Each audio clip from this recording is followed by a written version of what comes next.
Welcome to another episode of Social PR Secrets. My name is Lisa Beyer, and I will be your host. In today's episode, I catch up with Madalyn Sklar. At the time of this interview, she was a guest for my social media management class at the University of Florida. She has been in the digital marketing space since 1996, and she is best known for her Twitter secrets, although she is brilliant when it comes to every aspect of social media. If you're not following Madalyn on Twitter, I highly recommend it. Enjoy this episode where we talk about the social PR secrets behind Twitter and more. Namaste.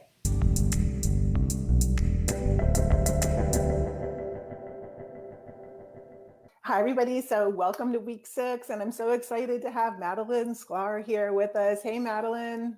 Hey, Lisa. Thanks for inviting me. I'm so excited. Yeah, so thanks for joining us. And so this week we're talking about both Twitter and LinkedIn, but this focus tonight is going to be on Twitter because Twitter is one of my favorite social media networks. I've been on it since Twitter started. And so Madalyn runs Twitter Smarter. Madalyn, I'm just going to let you take give us a little intro, tell us how you got started on Twitter and what you're doing today, which is a lot more than Twitter. Cool. Yeah, I do a lot of things. Well, thanks for inviting me. Great to see everybody here. I do a lot. I've been doing digital marketing. I can't believe I'm going to say this out loud. 22 years I've been doing marketing online for a very long time. I got into social media marketing 13 years ago, been doing it as a business ever since. And I fell in love with Twitter and really just went all in on it because it's such a great platform. I mean, how cool to have these short snippets of communication with people where you have to be concise and to the point, no fluff. I love that. And even though we're not at 140 characters anymore, even at 280 characters, you really got to get your point across. So I just love Twitter. And I think it shows when I talk about it because I get very passionate about it. You definitely do. And you've taken Twitter just off the charts, not just online. So I just showing this picture of us at Social Media Marketing World where, I mean, you combine Twitter, you combine live video, you're doing your podcast. So you're taking what, you kind of started with the Twitter chat and now just taking it in all types of cross promotions, which I think is amazing. Yeah. It was interesting. We were at Social Media Marketing World together and we live streamed the Twitter chat, which was so cool. And I'm always trying to find new and innovative ways to utilize these platforms and go beyond just what we can do in there. So why not live stream? When you bring a group of people together at a conference, why not sit down and just live stream what we're doing on Twitter? So one of the things that I've been doing for the last couple of years, we didn't do it when you were on the chat with me because we were at an event in person. But normally when I do the Twitter chat afterwards, I go and bring the guests over here to Facebook Live like this. And I continue the conversation, but as a live stream. So just always trying to do things that are just fun and cool. Yeah, and we actually did do that before Social Media Marketing World when I was a guest on Twitter chat, on Twitter. On my, yeah. And that was like at the time, like super. I mean, it's still innovative, but that was when Facebook Live first started. And, it's just that whole thing about when new features come out, whether it's on Facebook or Twitter, that it's important to start learning them so that you can perfect them and not playing catch up, right? Absolutely. I mean, look for ways to go beyond what everybody else is doing. Because if you're doing what everybody else is doing, it's boring and you don't stand out. And so the reason why I've done so well with standing out over the years is that I'm always doing things that are different. I'm always trying to be top of mind because if you're top of mind, people think of you and they remember you. And that's so important on social media because as you all probably know by now, social media is like a big sea of people and it's easy to get lost in that sea and to not get noticed.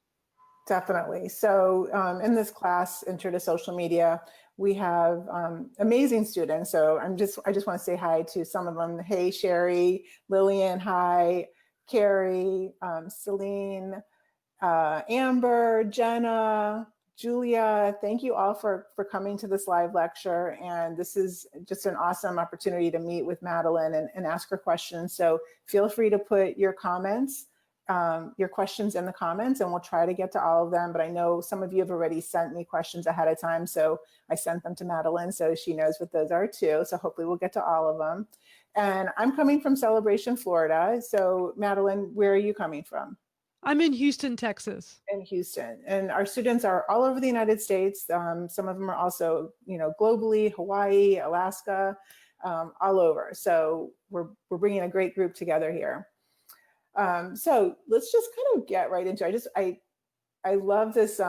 Twitter actually tweeted this last week. I don't know if you saw it, but I love this picture of, Jack Dorsey's very first sketch of what he imagined Twitter to be, which wasn't that long ago. I mean, Twitter is not that old and came from just a sketch to where we are today.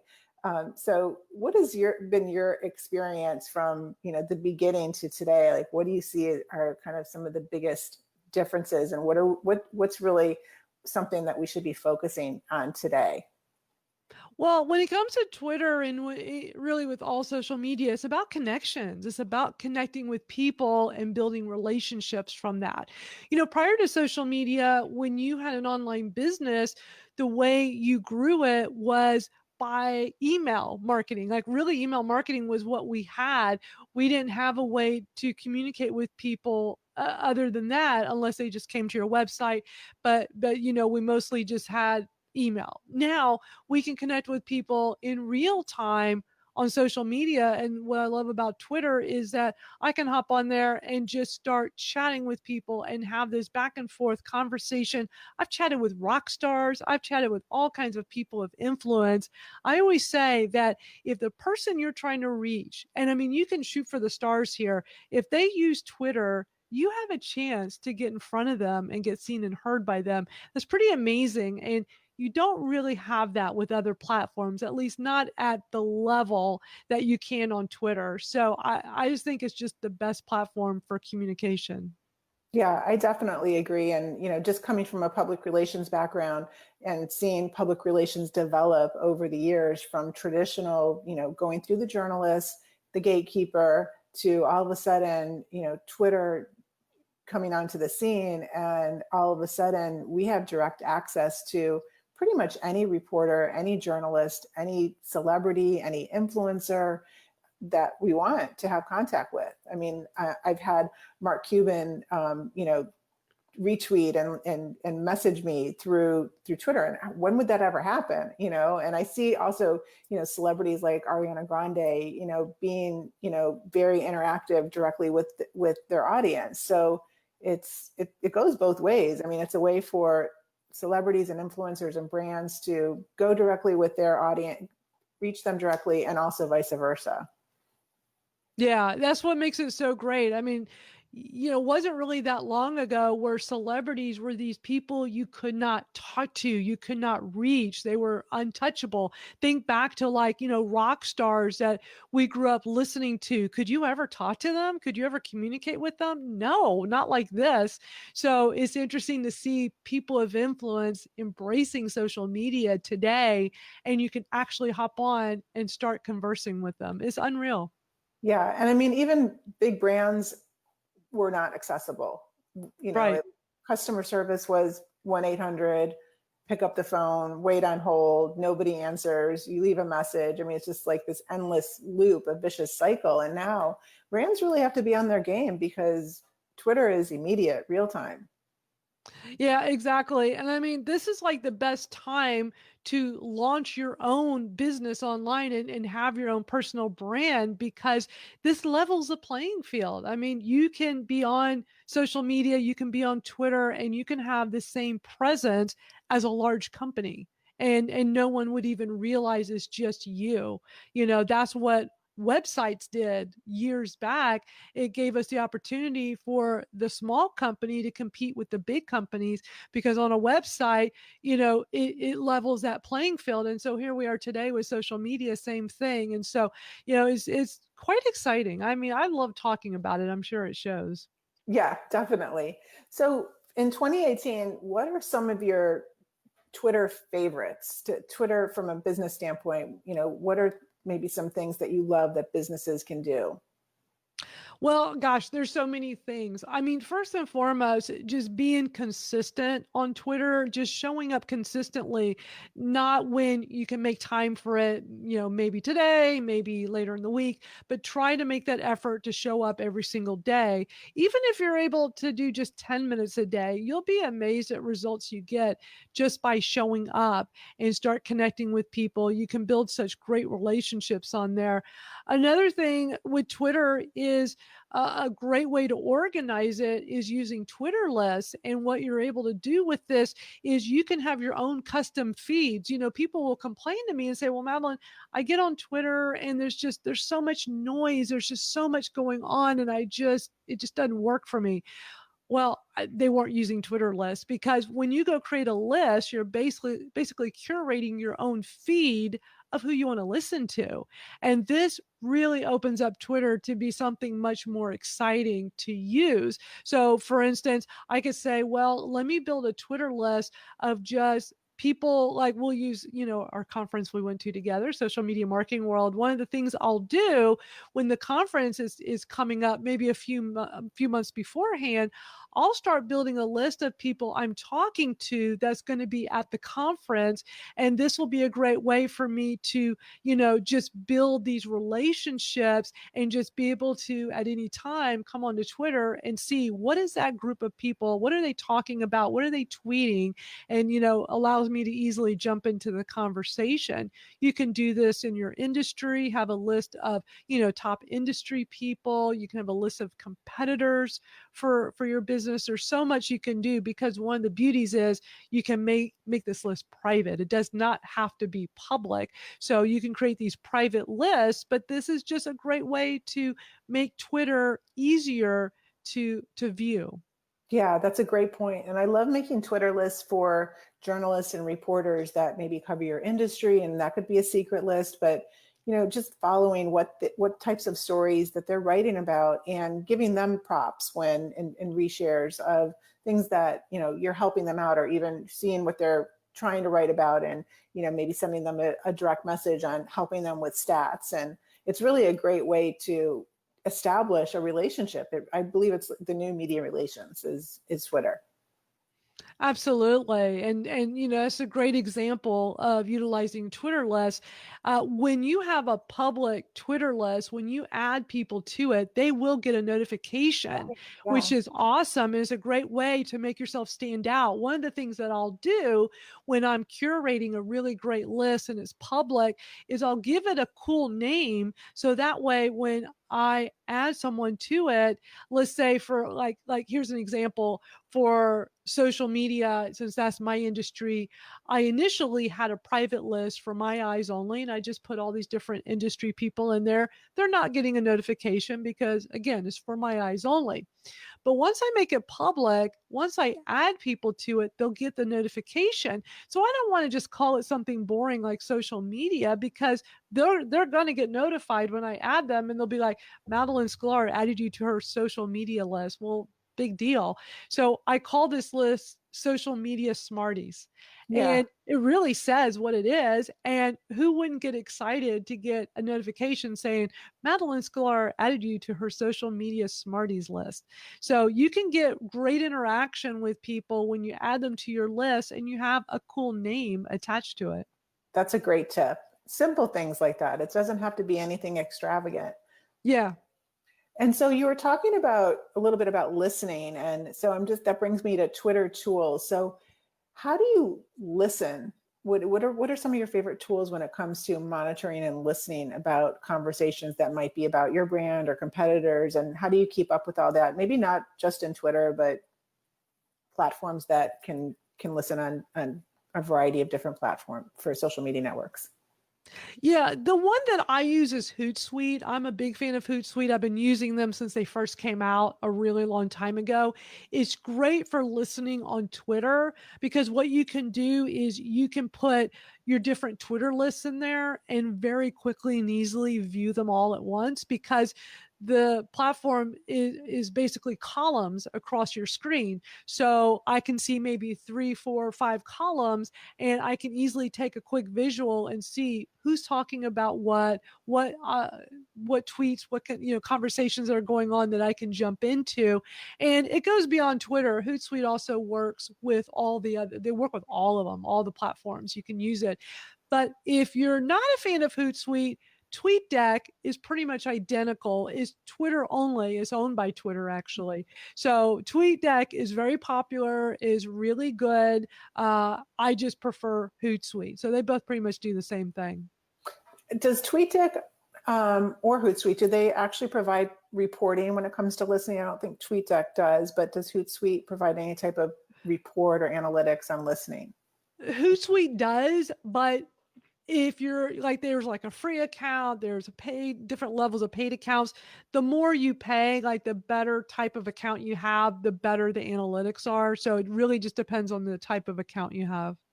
Okay, great. So Hootsuite is one of the platforms that we're learning in this class, and the students have a choice to get the Hootsuite social media marketing certification as part of the midterm project, or Nice. HubSpot social media certification. So they'll come out of this class with a certification. That's awesome. They're both great. So those are great I know. certifications. It's like a hard choice, right? Yeah, totally. So just moving on, and then we'll take some questions from the class that they've submitted. So personal branding is something that we're focusing on, establishing your personal brand. So what are some tips you can give related to Twitter and personal branding? Well, when it comes to your brand, you want to get people to know, like, and trust you. At the end of the day, that's the most important thing. No one's going to pay attention to you or buy from you if they don't get to know, like, and trust you. So one of the best ways to do this is with video. I use video on Twitter all the time, and I am so surprised that more people are not embracing it. You can do Twitter video the same way you do Instagram. Like when we all do Instagram stories, or we're doing Snapchat stories. You can do the same thing with video over on Twitter. Now, the limitations are a little different. You can do up to 2 minutes and 20 seconds. We can actually do longer videos than we can do on a story. But I'm a big fan of the short format. I think doing short videos is really a great way to utilize it.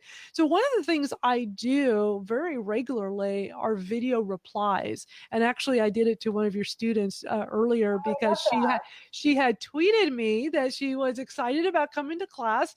And so I replied to her with a video. So this is something I've become a huge advocate for. I really started promoting this a little over a year ago. I even put a hashtag behind it and called it Video Reply Day. I wanted to make like one day a week, like, hey, everybody, just at minimum 1 day a week. And I picked Tuesdays. I don't know why. 1 day a week, just reply to some of your tweets with a video, because it will help you stand out. People will know, like, and trust you for sure when they see just a video, a personalized video of you talking directly to them. So I think it's something that I would recommend everybody to try. You can even just send me a tweet with a video and just let me know that you watch this today. You saw me on here. Just do at Madalyn Sklar and put Lisa in there as well, at Lisa Buyer, and post a tweet with a video. And just, it can be really short. It can really just be 5 seconds. I know not everybody likes to be on video. That's one of my other programs. Lisa, we were talking about, like, I do more than just Twitter. I have a program I started helping women overcome their fears and issues with confidence on doing video, because so many women have issues with it. And so I just think video, if you're not utilizing it, is something you really should start thinking about doing now.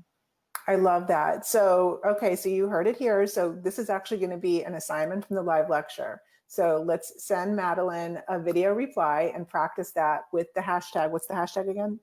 Hashtag Video Reply Day. Video Reply Day.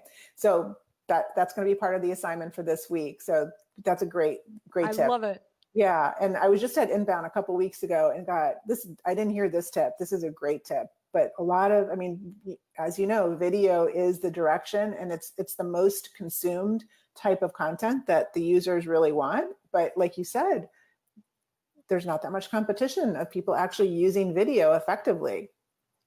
Not on Twitter, that's for sure. I tell Yeah. you what's interesting, because I get in this habit, and I know it's time consuming. So I'm not saying you got to do this all the time, but sometimes just taking a moment to make that quick little video, it makes such a huge impression. Lisa, I've had so many people approach me and said, Madalyn, that first time we met on Twitter, you sent me a video and you made me feel special. And I always remembered that. And it's like, wow, like just by taking a moment to do a video to them. So it can be really powerful. Yeah, totally. And, we are talking about LinkedIn this week as well. So just while we're on the subject of video, so just recently this year, LinkedIn introduced that you can go live on your LinkedIn profile. So that's another area that is very untapped as of right now, and a new features always get priority. So check that out as well. So speaking of Twitter, you kind of touched on your Twitter chat. So you started Twitter Smarter when? That is your official Twitter chat? That's my Twitter chat. I started it 3 years ago. It is a weekly chat every Thursday at 1:00 Eastern. And how did you start it? How did you come up with the concept, and what is it all about? What type of guests do you have on? Okay, so here's what's interesting, because a lot of people think the Twitter, it's this Twitter Smarter is a hashtag, and I've been using this hashtag for a really long time. So people thought it all started with the Twitter chat, and what's funny is that the chat was the very last thing I did with the hashtag. I basically branded a hashtag, and it's like, who knew you could do that, right? But what I did about 5 years ago, I was searching hashtags. I was looking for one. You definitely want one that no one's using. If you're going to, because you can't own a hashtag, you can't buy one. So you can stake claim to one, but just know that anyone at any time can jump on and use it.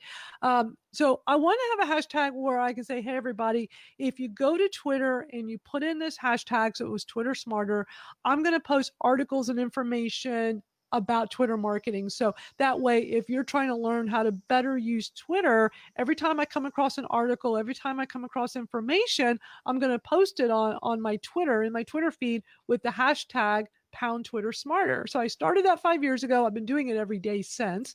And so you'll always find a lot of information there.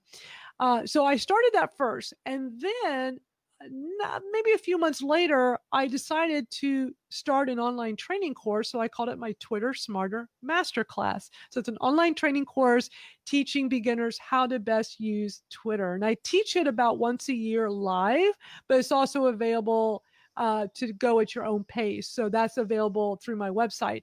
So first it was, here's the hashtag, just look it up on Twitter and you'll find information. Then the second thing was, here is an online masterclass. So then the third thing was my podcast. That's what you see here, my Twitter Smarter podcast. So I decided to launch a podcast. That was 3 years ago.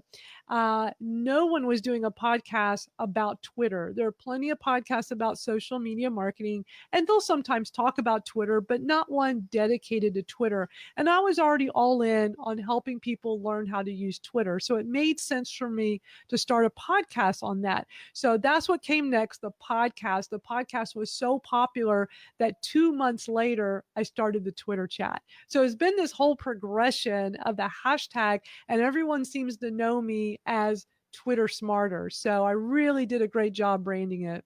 You did. I mean, from start to finish, that's a great branding story.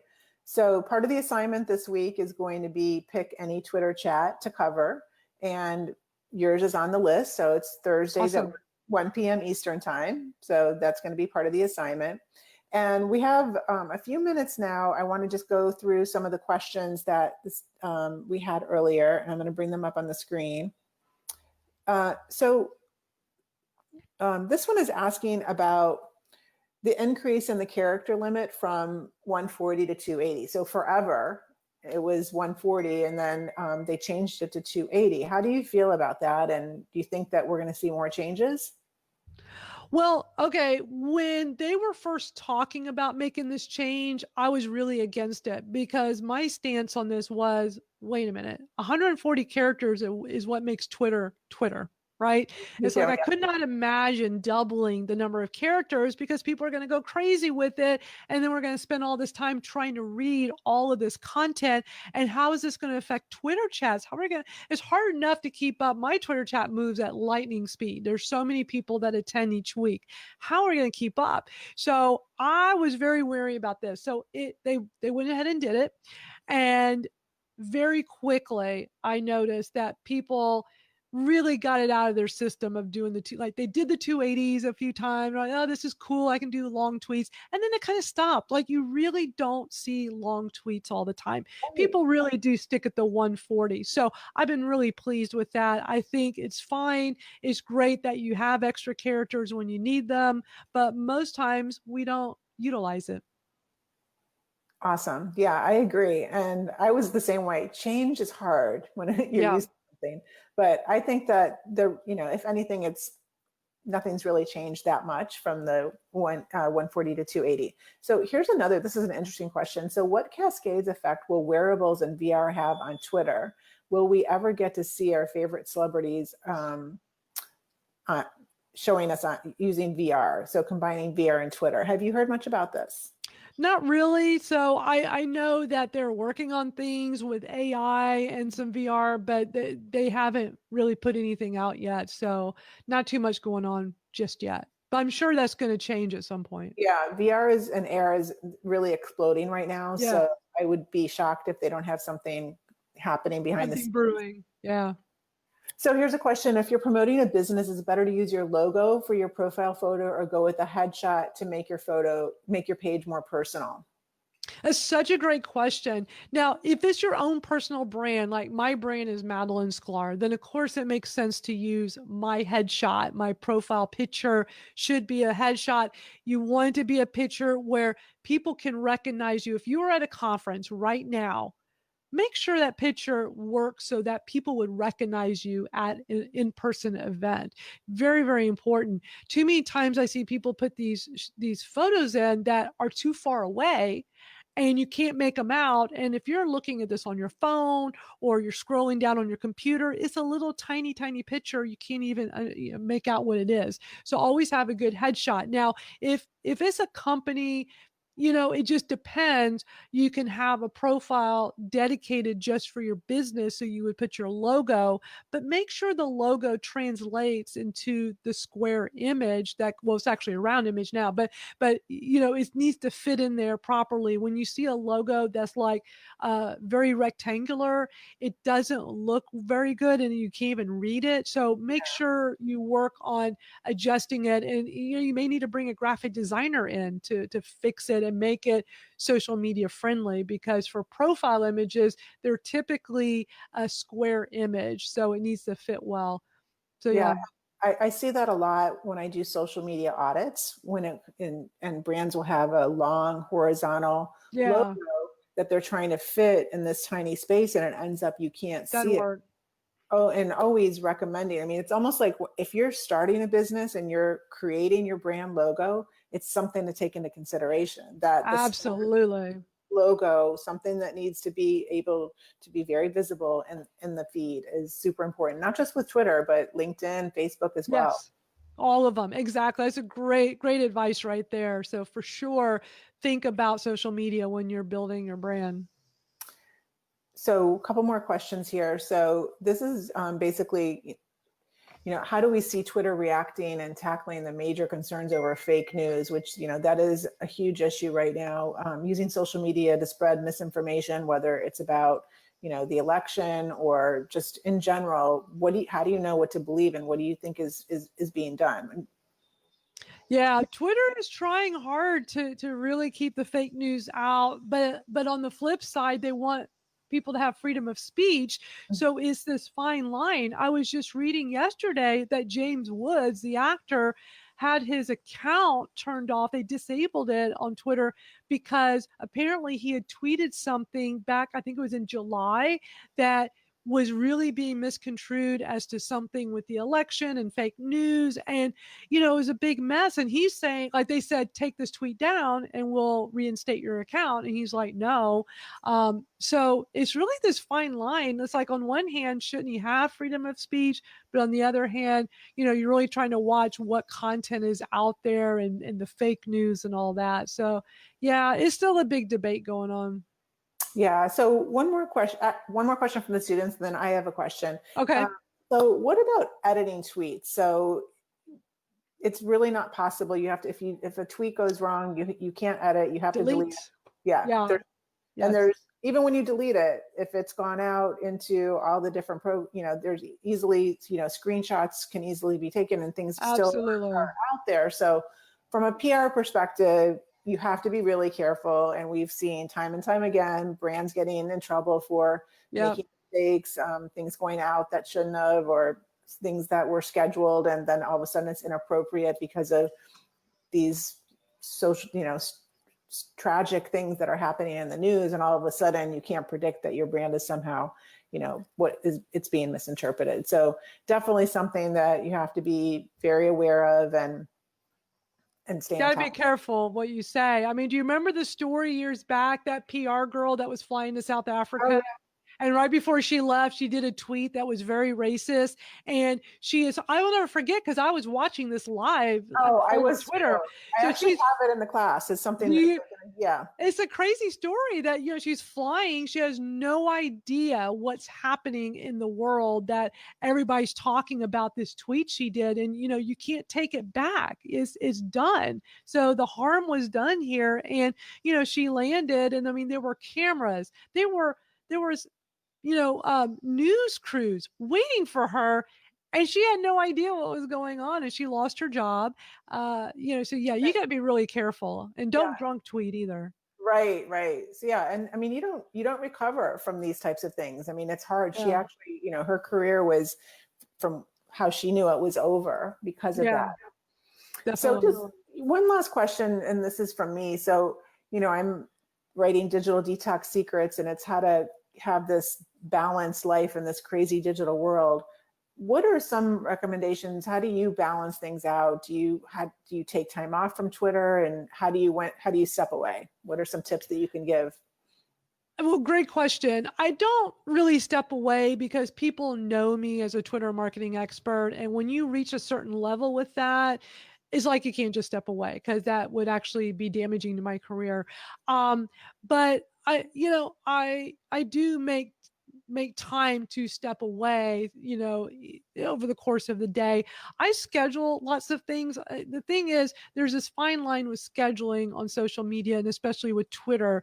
You can schedule articles that you read. You come across a great article, you want to share it with your community. Well, you don't want to post 5 of them all at once, because you're just cluttering up your feed. So that's a great reason to use a scheduling tool like Hootsuite, TweetDeck, or Buffer. I prefer Buffer. And so I'll schedule things out like that. And that allows me to not have to be on Twitter every minute of the day. But then I come on there throughout the day, and I spend time on there conversing with people. You don't ever want to schedule your communication, your engagement with people. That should always be in real time, when you're on Twitter. And I know one of the questions that you had actually sent to me was about how much, how often am I, or how long am I on Twitter? Mm-hmm. And I'm on there quite a bit throughout the day, but I spread it out. But, if I had to add up all the time throughout the day, it's probably 1 to 2 hours easily. Mm-hmm. And then if there's a Twitter chat, that'll be even more. Highly recommend Twitter chats, because I just want to say real quick on that. This is the best way to connect with like-minded people. So you come on a Twitter chat, it's a topic that resonates with you. You're connecting with other people who feel the same way. So you're going to make great relationships. You never know. You might find someone you can start collaborating, work with. So really a great opportunity to meet other people. Yeah, totally. And Madalyn, you win the award for engagement. You are seriously, I'm so impressed at how engaging and personalized you are with everything. And that's, thank you. It's definitely a challenge. So, use Madalyn as an example, see how she does it, and you'll be very successful. Yeah, they can just come over to my feed and take a look to see what I'm doing. And you know, the best way to see what people are actually conversing and saying is when you're on Twitter, whether you're on mobile or on a browser, it's always going to show tweets. Be sure to click on tweets and replies because you want to see those replies as well. That's where you see that communication that the person is having with someone else. So when you want to see me, you know, replying to someone with a video, that's where you're going to see it is in the tweets and replies, not in just the tweets. Right. That's a great point. And I think another good point, and this goes for, promotions and evergreen type of content, that it's okay to schedule it more than once, because chances are Yes. somebody's not going to see it the first time, and you might create, the same content tweet maybe 3 or 4 different ways, but it's safe to do that. And Twitter is unique in that way where you actually benefit from doing from tweeting something different ways at different times, testing it out. Absolutely. Absolutely. That is a really great strategy. You just want to be careful with not taking the exact wording, the exact tweet, and tweet it right back out within a couple of days, because Twitter did come up with some new rules earlier this year where they're banning duplicate tweets, but there's some ways around it. So like what you were saying, you could take a tweet and then kind of reword it or change it up a bit and send it out again, maybe 8 hours later or 12 hours later, or however long later you want to do. And you can do it multiple times. But if it's an exact, like the exact wording, make sure it's like at least 3 days. So for instance, I have tweets that I do the exact tweet every week from my Twitter chat. I have like all these tweets that go out like, hey, we're starting in 30 minutes, little things like that. And I have not had any problems with having those be in duplicate, and they're going out once a week. So as long as you have 3 days or more, I've talked to the CEOs of a lot of these companies that have Twitter tools. They're like the third party Twitter tools. Mhm. I've talked to Agora Pulse. I've talked to Managed Flitter. I've talked to let's see, Agora Pulse, Managed Flitter, and Social Jukebox. And they all say the same thing, as long as you stretch out so it's not like every single day. Yeah, and if you use Buffer will push back on it. They will give Yes. you that warning. So that's good with, that'll tell Yeah. you, okay, we need to adjust this tweet, or I'm doing it, it's too soon to be doing it. So those are great tips, Madalyn. I really appreciate it. I know the students really appreciate it. And we're going to be, we'll see you on your Twitter chat either this Thursday or next, Awesome. and even more beyond this. So thank you so much. And remember to do your video reply to Madalyn. That's part of the assignment this week. If for some reason you're just tuning in and you don't understand what we're talking about, rewind and watch the recording of this live lecture. So Madalyn, thank you so much for joining us. Have a great Thank you. Bye, everybody. Bye, everybody. Thank you so much. It was fun.